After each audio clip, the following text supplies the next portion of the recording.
G'day and welcome to another episode of Kitelife, Australia's own 100% dedicated kiteboarding and kitesurfing television program. Now this week, we're going to bring you more action from the kiting scene around the world. First up, we're off to Mauritius. So settle back, relax, and enjoy the show. Okay, with me now is Mike Walker. Mike, been a while since you've been on Kitelife. How's life been treating you? Oh, really good. I've got a great business going and a lifestyle that I love, so yeah, I can't complain at all. Tell us about this great business. Kitethrills, Queensland's oldest kite school. It's been going since 1999. It's got three parts: the kite school, the shop, and a travel component. Tell us a bit more about the travel component. Well, essentially we've been doing trips on and off for years, taking people on holidays to the snow, to the tropics. I've been working with Jen at Zephyr Kite Tours for a little while, for 4 years. And yeah, just recently we've been going to Mauritius, so there's a big variety of places that we go, and yeah, it's been going really well. People are loving it. So from here in Australia, you organise and facilitate trips to take people on a kite surfing / kiteboarding holiday to Mauritius? Yeah, that's right. So June and July we go to Mauritius, and 3 2-week trips this year.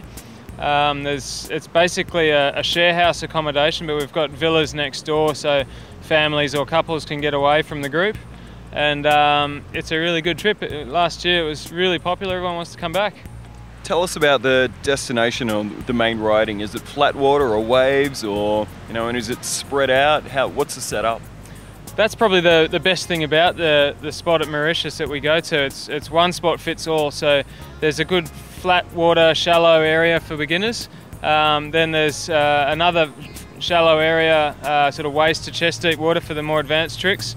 And then there's beginner waves with knee high, medium, quite big waves that are easy, soft, full rolling waves.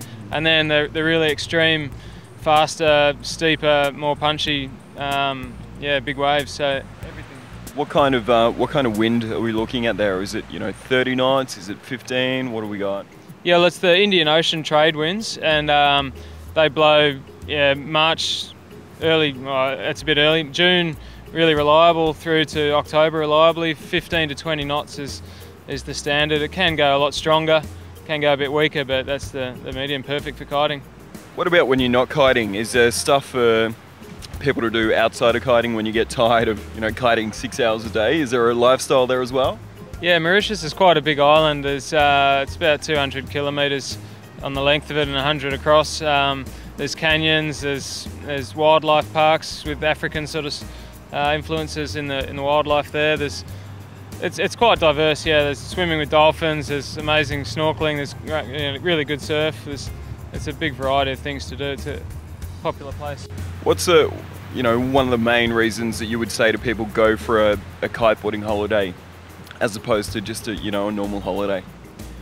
Well, obviously for kiteboarding, people who are into kiteboarding, they love it, but coming to Mauritius, it's the one spot for everybody. So if your mates or your girlfriend or your husband or whatever is at a different level to you, then we're all launching from the same beach. We're watching in basically one direction, and there's extreme through to beginners all the way there. The early trying waves and full-on extreme waves, so it's a good spot. Now Mike, there's been a lot of great photos come out of the trip. Have you had a pro there shooting, or is that just all GoPro stuff, or how does that work? Yeah, there was really good coverage last year. We one of the benefits of the group thing is that we take a professional photographer along. Stefan Kleinlein is a pro extreme photographer, and he comes along and he takes at least one session of photography every day, and he's really good. He lines up all the people and gets them to understand what he's trying to do, so that a good session will get a lot of good photos. He comes home in the evening and he edits them all and puts them into a slideshow, and that night around dinner everyone's looking and getting really excited about the great photos they've got. They send them to their mates, and it's a really good benefit of the trip. All right, I've tracked down Lisa. Now Lisa, welcome to Kitelife. Thank you. You've done the Mauritius trips. Tell us a bit about Mauritius and what it's like to actually go there. I really like the culture. There's a really diverse mix of Hindi, Creole, English and French, so that was really exciting, and the wildlife is great as well. What kind of wildlife are we talking about here? Just Mike or other people? Oh, there were some pretty hot guys there. Oh, absolutely. Now there are, quite a number of different kiting destinations and trips out there. Why did you choose Mauritius? I chose Mauritius for a number of reasons. I love a mix of waves and flat water, and it's really rare that you can get kick-ass waves with a good wind direction, flat water, and also I'm not quite sure of the statistics, but it's something like 80% wind at that time of year. So it feels really good going to a spot knowing that you're guaranteed to get a kite in no matter what happens. Well, there you have it, guys. Mauritius and kiteboarding with the guys from Kitethrills. Sounds like a great trip, and yeah, I'm certainly keen to go over and check it out. Lisa, thank you very much. No problem.